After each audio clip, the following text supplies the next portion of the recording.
Como es costumbre, abrimos un espacio para preguntas, comentarios. Creo que las intervenciones de Irlanda, de Alfredo, de Germán, del propio Micael. A ver.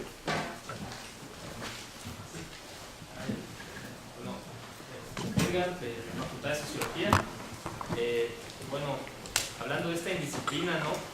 Decía Fernand Braudel que había que sociologizar la historia y historizar la sociología. Y eso me remonta mucho también a la premisa gramsciana, que a partir de la historia se genera la teoría. Entonces, precisamente hace rato veníamos caminando y platicando precisamente sobre la presentación del libro de mi compañera Melissa, que es una experta en interaccionismo simbólico y fenomenología, y precisamente este diálogo con los clásicos, Walter Benjamin, con Erich Fromm, pero a mí me salta mucho y me llama mucho la atención que no hay un diálogo directamente con Durkheim, la teoría del totemismo, las relaciones universales, etcétera, ¿no? Que precisamente retoma el estructural funcionalismo. Y esto lo traspaso precisamente con esta discusión que tenemos Melissa y yo. ¿A qué ocurre con estas nuevas expresiones de religión, ¿no? ¿Qué ocurre con pare de sufrir? ¿Qué ocurre con la Santa Muerte, la santería? Esas nuevas expresiones que de alguna manera sí pueden ser religiones, aunque no comparten esta distinción universal, particular, que se hace clásicamente, ¿no? Entonces no sé cuál sería su punto de vista al respecto, solo. Bien. Estoy enteramente de acuerdo con Braudel que hay que sociologizar la historia, historicizar la sociología. Creo que una sociología que no es histórica realmente no es interesante, e inversamente, ¿no? Pero realmente creo que tenemos todos que tomar un gran martillo y derrubar las murallas, los muros que separan las disciplinas en ciencias sociales, ¿no? Creo que esa es una tarea urgente, ¿no? Braudel seguramente nos ayuda en eso. Ahora, ¿por qué no hablamos de Durkheim? Bueno, porque ese libro es el tercero de una serie en la cual el primer volumen se llama Sociología y Religión, aproximaciones clásicas, que fue redactado por dos colegas nuestros, Daniel Hervieux-Léger y Jean-Paul Villem, en que hablan de Durkheim, hablan de Marx, Durkheim, Weber, etc., ¿no? Entonces ya ese trabajo ya está hecho. Nosotros, Hervé Diantey y yo, hicimos un segundo volumen que se llama Sociología y Religión, aproximaciones disidentes, ¿sí? Sí, que ha sido publicado en Argentina, pero parece que no llega hasta aquí, muy lejos. Y el tercero sí es ese, ¿no? Aproximaciones insólitas. Ahora, una palabra sobre Durkheim. Durkheim, su gran libro sobre las formas primitivas de la religión, tiene, digamos, una idea fundamental que es importante, que, digamos, tuvo un papel fundador en la sociología de la religión en Francia, que la religión es una expresión de la sociedad y los dioses que son venerados en la religión son símbolos, metáforas de la sociedad, ¿no? Es una idea interesante, discutible, pero interesante. Ahora, el problema es que el libro de Durkheim es, por otro lado, una discusión muy detallada, etnográfica, del totemismo australiano, que él solo conocía de segunda mano, además, nunca estuvo en Australia, ¿no? Y de ahí que se pierde a veces, digamos, la tesis del totemismo es mucho más problemática, ¿no? Es decir, hoy en día los antropólogos, los sociólogos, etcétera, ya no aceptan esa idea de un totemismo universal, o incluso el concepto mismo de totemismo es puesto en cuestión, ¿no? Entonces, esa parte no es la, digamos, la más actual de Durkheim. Recién hubo en Francia se celebró el centenario de la publicación de las formas elementales de la religión de Durkheim, 1913, y bueno, me pidieron, o 1912, ahora no me acuerdo, sacamos en la revista nuestra de estudios de la religión un homenaje, digamos, a ese centenario, y me pidieron para redactar un ensayo sobre la recepción alemana de Durkheim, ¿no? Y lo que pasó con Durkheim en Alemania fue que no lo entendieron el libro. En vez de entender su tesis, la más interesante, que es que la religión es la expresión de la sociedad, lo tomaron como una monografía sobre el totemismo australiano, ¿no? Y sobre todo, entonces polemizaron contra la tesis de que el totemismo sería la origen de todas las religiones, que efectivamente Durkheim lo dice, pero no es lo más interesante, ¿no? Entonces la recepción alemana fue únicamente por ese camino. Entonces creo que tenemos que releer el libro, pero dejando un poco al lado la cuestión del totemismo, que no es lo más interesante. Ahora, la cuestión de la santería sí es una temática muy interesante, pero está bien analizada, digamos, está discutida en nuestro libro a través de Lidia Cabrera, ¿no? Lidia Cabrera es alguien que se ocupó directamente durante años de la santería en Cuba, en el Caribe, etc. Y ese capítulo sobre Lidia Cabrera fue redactado por mi amigo Herman Diantey, que además es un especialista de la santería cubana, estuvo varias veces en Cuba, la estudió intensamente, ¿no? Bueno, eso. Yo le preguntaría aquí al autor del libro lo siguiente: el valor cualitativo de la religión, porque en Europa se están cerrando templos, iglesias se están cerrando, y en América se están abriendo cada vez más grandes templos e iglesias, y es un movimiento social dinámico aquí en América, y en Europa es un movimiento muerto, la religión. Valor cualitativo en México de la religión desde su punto de vista, por favor. Bien, es un hecho de que en Europa existe desde siglos un proceso de secularización, ¿no? Que hace que las iglesias, sobre todo las iglesias tradicionales, las denominaciones religiosas tradicionales, han perdido bastante de su influencia, de su atracción, digamos, la participación en rituales religiosos se lo puede medir, ¿no? Hay sociólogos que han estudiado eso, la frecuentación de la misa, etc. Entonces, efectivamente, hay un declinio de eso. Hay un declinio también de las vocaciones sacerdotales, etcétera, etcétera, ¿no? Bien, aunque el fenómeno no es tan universal, es decir, hay en ciertas denominaciones religiosas se observa un cierto retorno del religioso, y en fin, es un poco más contradictorio, pero efectivamente hay una tendencia a la pérdida de espacio de la religión, y que es parte de ese proceso de secularización. En cuanto que en América Latina, aún sí hubo la secularización, evidentemente, y hubo separación entre iglesia y Estado, etc., la influencia de las varias denominaciones religiosas no disminuyó, ¿no? Es decir, se mantuvo y en algunos casos incluso se intensificó, ¿no?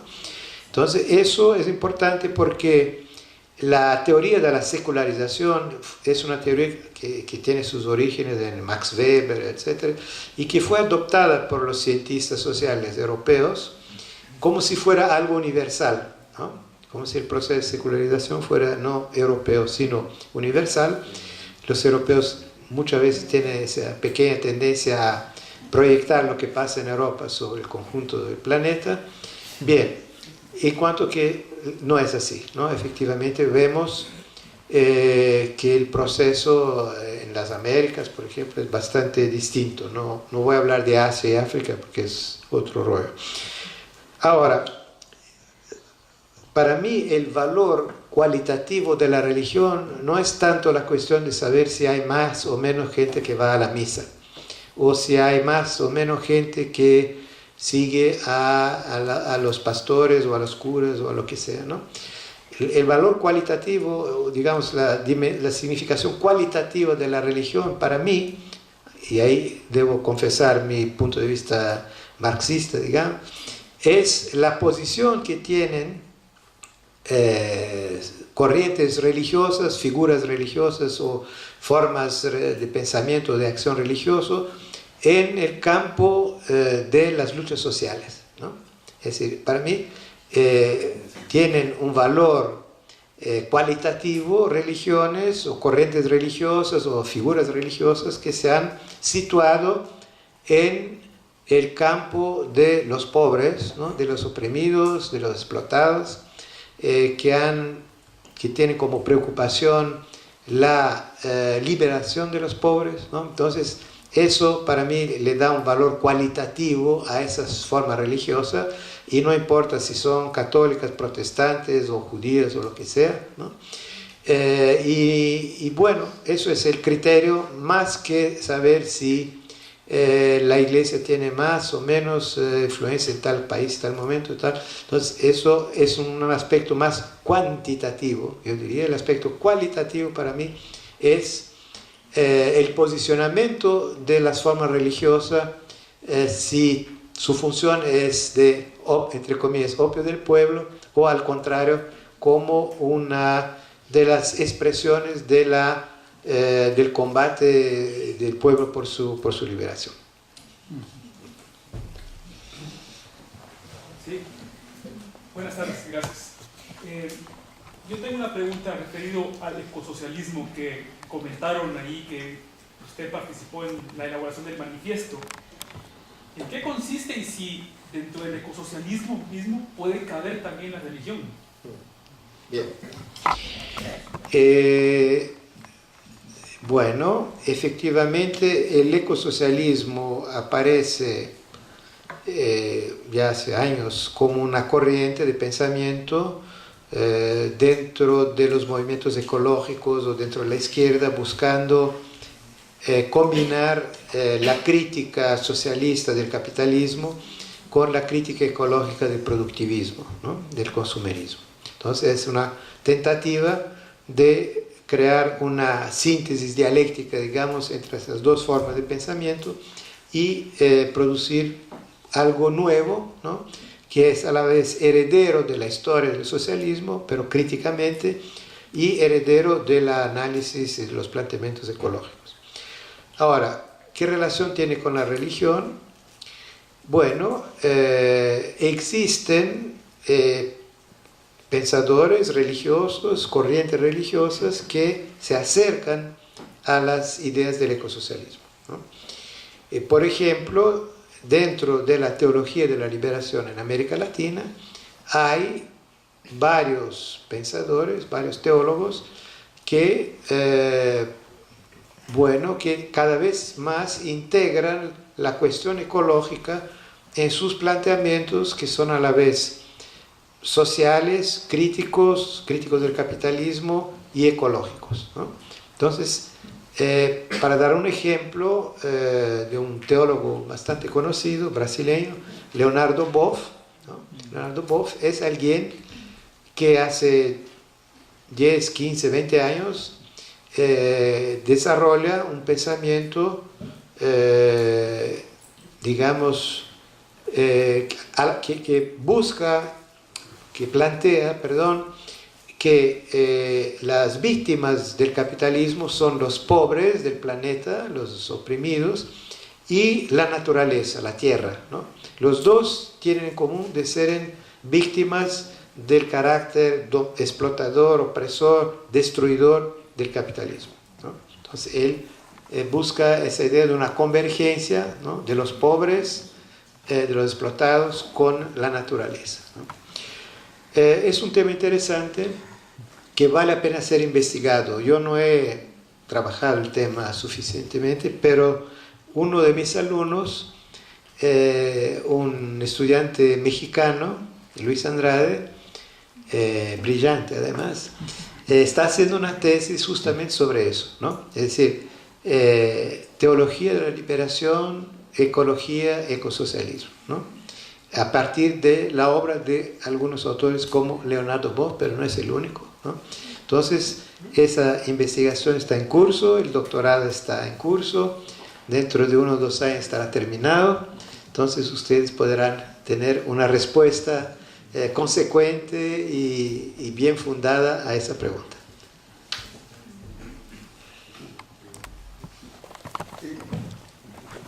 Lo pregunto por ignorancia, pero su punto de vista acerca de la asociación que hace Chávez con la religión cuando está en el poder. Bueno, confieso que no he estudiado, digamos, el papel de la religión en la visión sociopolítica de Chávez, ¿no? He observado, como todos, que hay referencias religiosas en sus discursos, referencias a Cristo, por ejemplo, ¿no? Pero Cristo, yo diría casi más como un profeta de los oprimidos, ¿no? Como otros, ¿no? Como Che Guevara, como Camilo Torres, etc., ¿no? Pero sí, hay esa referencia cristiana, si se quiere, en el discurso chavista, ¿no? Pero no puedo decir hasta qué punto el pensamiento de Chávez realmente tiene raíces religiosas profundas. No sé, no he estudiado su biografía, no he analizado su obra para ver si tuvo una formación religiosa, si en algún momento conoció la teología de la liberación o no, si esas referencias a Cristo son simplemente una cosa habitual, digamos, en América Latina, o si corresponde a algo más fundamental en su pensamiento. Entonces, la verdad es que no puedo contestar su pregunta de manera satisfactoria. Disculpe, pero yo quisiera agregar al comentario, sin menospreciar, ¿verdad?, el comentario ahorita. La política también es religión. Bueno.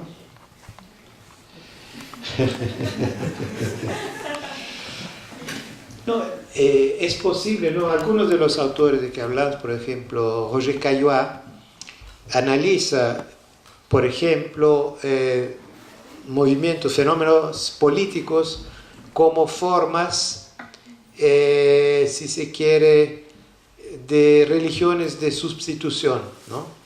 O pseudo-religiones, o religiones artificiales, ¿no? Entonces, efectivamente, hay fenómenos, movimientos políticos que asumen formas religiosas, ¿no? En el caso, Roger Caillois, como lo decía Alfredo hace un rato, para Roger Caillois, el marxismo soviético, digamos, para él era una forma de religión, ¿no? Entonces, ahora, al decir que esta o aquella forma política tiene carácter religioso, eso puede ser una crítica, ¿no? Efectivamente, una crítica de que esa corriente política funciona como una iglesia dogmática, con exclusión de los heréticos, la Inquisición, etc., ¿no? Entonces puede tener una dimensión crítica, pero se puede también decir que caracterizar un movimiento social político como religioso no es necesariamente una denuncia, una crítica, ¿no? Por ejemplo, José Carlos Mariatti, que era un pensador marxista latinoamericano importante, decía que el movimiento socialista moderno en el fondo es algo religioso, ¿no? Es un movimiento religioso. Para él no era una crítica, ¿no? Al revés, era una manera de enaltecer su valor ético, su dimensión emocional, ¿no? Su mística, ¿no? Y entonces diría, bueno, es una religión, solo que no es una religión del cielo, sino una religión que bajó a tierra, ¿no? Entonces yo diría, contestando a su pregunta, sí podemos, es una hipótesis legítima, caracterizar movimientos políticos como religiosos, pero eso puede ser interpretado tanto en clave de crítica y de denuncia, como en clave de una, digamos, exaltación de su carácter ético, espiritual, místico, etc. ¿Cuál es el papel de la mujer o de las mujeres en la teología de la liberación en relación también con la teoría descolonial? Con la teoría descolonial. Teoría descolonial. Ajá. Bueno, existe una presencia importante de mujeres, yo diría primero, antes de todo, en lo que yo llamo el cristianismo y la liberación. Porque no es solo la teología, ¿no? Lo más importante son todo un movimiento social en que es de cristianos comprometidos con la liberación de los pobres, que están en comunidades de base, pastorales populares, pastorales de la tierra, en asociaciones de barrio, movimientos sindicales, campesinos, indígenas, ¿no? En eso todo hay una participación muy importante de los cristianos, y son centenas de miles, digamos, que están en esa, digamos, actividad que de hecho es anterior a la teología de la liberación, ¿no? La teología de la liberación aparece más tarde, ¿no? Ese cristianismo de la liberación aparece en los años 60, la teología de la liberación en los años 70.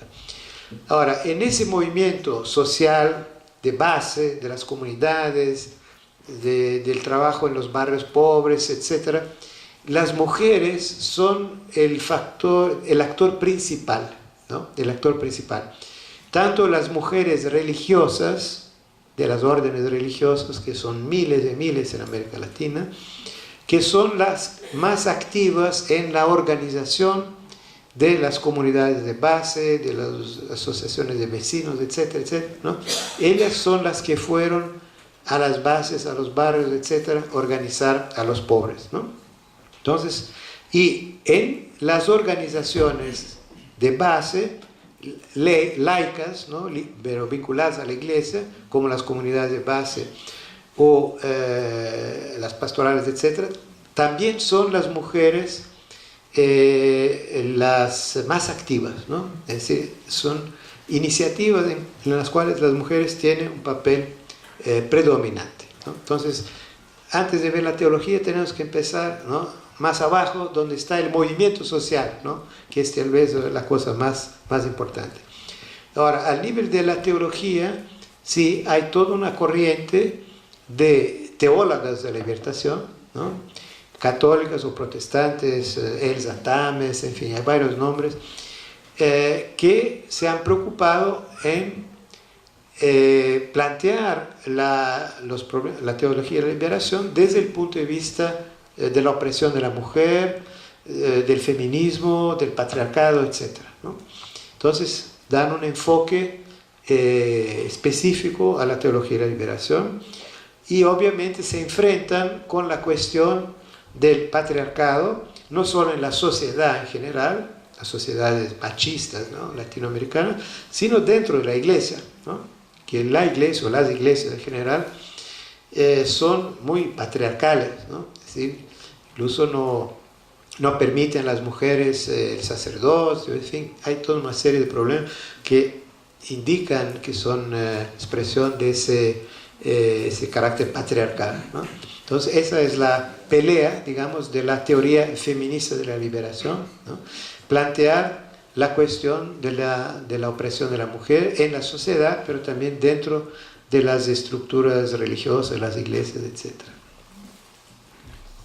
Yo quisiera hacer una aclaración y una pregunta. Creo que aquí se está deslizándose, hay un desliz entre el concepto de religión, que me gustaría que lo precisaras, porque hemos hablado de religión, pero ¿cuál es tu concepto? y la metáfora de religión. ¿Sí? Sí. Entre muchas definiciones, digamos, una así muy sencilla e inmediata diría que la religión es un sistema simbólico que siempre apela a cuestiones sobrenaturales. Entonces ya cuando se aplica al mercado, a la economía, a la política, es metáfora, según yo. ¿Sí? Hay definiciones que hablan que es una cosmovisión que justifica una forma de actuación ideal, una moral, un ethos en antropología, y que las dos apoyan la una a la otra, la de Clifford Geertz. Entonces hay que tener cuidado en la discusión de deslizarse de la metáfora al concepto duro. En ese sentido, ¿tú cómo en tu trabajo defines religión? Mira, la verdad es que en la sociología de la religión no se ha logrado dar una definición de religión. Hay muchas, ¿no? Hay varias, pero ninguna es satisfactoria, ¿no? Por ejemplo, Durkheim, que es un poco el fundador de la sociología de la religión, define la definición como la distinción entre el sagrado y el profano. Pero bueno, no es así, ¿no? Hay religiones que no se plantean esos términos, ¿no? Max Weber, que es el otro gran fundador de la sociología de la religión, prefirió nunca meterse en una tentativa de definir la religión, ¿no? Le pareció que sería intentar cerrar las cosas y no. Entonces prefirió habla mucho de religión, analiza fenómenos religiosos, pero se abstiene de definirla, ¿no? Bueno, ahora, dicho eso, estoy de acuerdo con lo que tú planteas, de decir, hay fenómenos que son religiosos en un sentido tradicional, digamos, para no decir una definición, digamos que sería la definición definitiva, no la hay, ¿no? Bueno, tenemos que dejarla abierta, pero digamos que corresponden a lo que tradicionalmente se conoce como las religiones históricas, ¿no? Desde la antigüedad hasta hoy, ¿no? Y fenómenos que son religiones por analogía, ¿no? Por analogía o por metáfora, ¿no? Que tienen aspectos que parecen que se identifican, ¿no? O que se parecen con el comportamiento religioso, ¿no? Entonces, creo que efectivamente cabe hacer esa distinción. Cuando hablamos del fútbol como religión, la política como religión y quizás también el capitalismo como religión, estamos hablando de religión en sentido metafórico, analógico, etcétera, etcétera, ¿no? Pero, por otro lado, es verdad, ¿no? Que algunas veces esos fenómenos toman características muy semejantes. La semejanza se hace tan grande que es casi difícil, ¿no? Distinguir entre ese fenómeno religioso y el fenómeno metafóricamente religioso, ¿no? Se hacen muy cercanos y no es muy sencillo distinguirlos, ¿no? Es decir, y bueno, claro, hay que ver en cada caso si se trata de eso o no. Bien, personalmente yo creo que el planteamiento de Walter Benjamin del capitalismo como religión es uno que más se acerca, digamos, ¿no? En el cual el metafórico más se acerca a lo que efectivamente es un culto religioso, ¿no? Pero estoy de acuerdo que son cosas que se deben distinguir, ¿no? Aun cuando se acercan mucho, se deben distinguir. Sí, hola, buenas noches. Me gustaría hacer una pregunta un poco más a nivel personal, si me lo permite.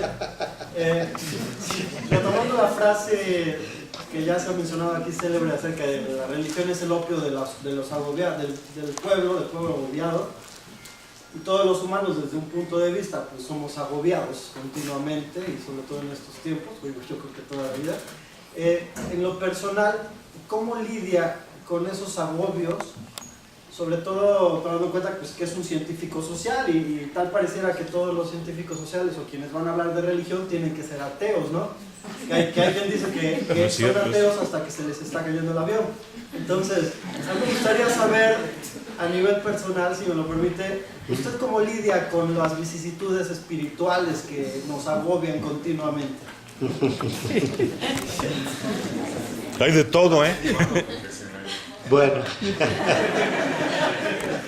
no, eso me acuerda una historia que me han contado una vez, que había un profesor que estaba dando una clase sobre las pruebas de la existencia de Dios, ¿no? Entonces empezó con Santo Agustino, que da las pruebas porque se puede probar que existe Dios, Santo Tomaso de Aquino, etc. Va siguiendo, ¿no?, la historia. Y termina la clase y un alumno le pregunta: muy interesante, profesor, pero me pregunto una pregunta personal. ¿Usted cree o no en la existencia de Dios? Entonces el profesor le contesta: mira, si partimos del presupuesto de Agustino, de que Dios, etcétera, etcétera, bueno, tenemos que llegar a la conclusión que, etcétera, pero si volvemos a Tomás de Aquino, siguió por ahí, ¿no? Y el alumno no le gustó, entonces dijo: pero profesor, no es eso, quiero saber si usted personalmente cree o no en Dios, ¿no? ¿Sí o no? Él pensó, pero dijo: nunca me he planteado la cuestión. Bueno, pero no va a ser esa mi respuesta. Exactamente. Yo, a mis amigos que son teólogos de la liberación, no los enfrento a levantar la bandera del ateísmo, soy ateo, ¿no?, etcétera, Dios no existe. Le digo simplemente: me falta la creencia, no tengo creencia, ¿no? Esto, ¿no? Y ellos dicen: bueno, esperamos que algún día la tendrás, ¿no? Bien, y lo respeto, ¿no? Entonces, es eso, ¿no? Entonces, para mí, el fenómeno religioso y sobre todo fenómenos como la teología de la liberación o el milenarismo campesino que habla Eric Hobsbawm, me interesan desde el punto de vista humano, desde el punto de vista ético, desde el punto de vista social, desde el punto de vista político, ¿no? Me interesan mucho, me apasionan, puedo identificarme con ellos, pero no a partir de la creencia religiosa que me falta, ¿no? No digo que sea ni una virtud ni un defecto, ¿no? Es un hecho, ¿no? Bien, entonces lo analizo, ¿no?, como un fenómeno y puedo tener identificación con el fenómeno, con las personas, ¿no? Les tengo admiración, les tengo respeto, les tengo, en fin, una valoración, ¿no?, pero que es ética, que es política, que es social, pero no en términos de creencia, porque me falta, ¿no? Max Weber tiene una fórmula también. Max Weber, que es el más grande sociólogo de la religión del siglo XX, decía, no decía soy ateo, decía: no tengo la oreja musical para la religión.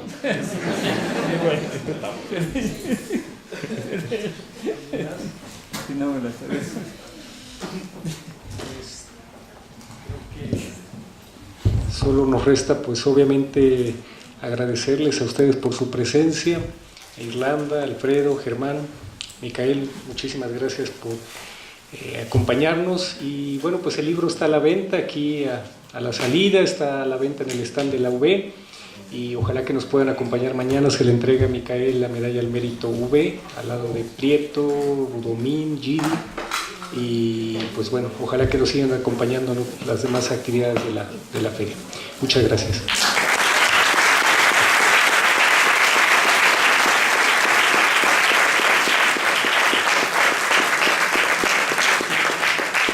Bueno, con esta mesa damos por concluidas las actividades del día. Como es costumbre, abrimos un espacio para preguntas, comentarios. Creo que las intervenciones de Irlanda, de Alfredo, de Germán, del propio Micael, a ver.